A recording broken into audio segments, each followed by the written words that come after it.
So if you're engaging in, if you're looking at somebody, if you're listening to something and you know it's coming from a false teacher, you know that this guy is lying or this gal is lying, you're not entirely sure how he's lying. You might even, pause the video and try to focus in. You're like, okay, what part of this is not biblical? What part of this is not, is not factually true?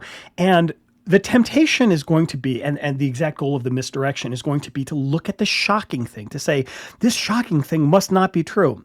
It could very well be that that shocking thing is true and it's being presented in a way that's especially shocking.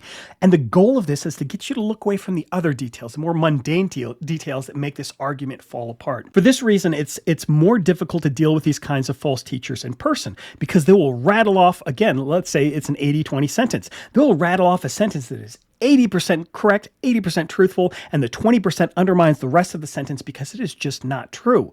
But if you're in the moment and you get caught up in that 80% of the sentence and you just can't figure out, like, I know this guy is lying somehow, like, I know that she's lying somehow, she's not telling the truth, she's claiming something that's absolutely not true, but I can't figure out where it is. This is why it's easier a lot of times to deal with false doctrine kind of offline, to be like, okay, let's look at the whole picture. What is the whole of what this person is teaching?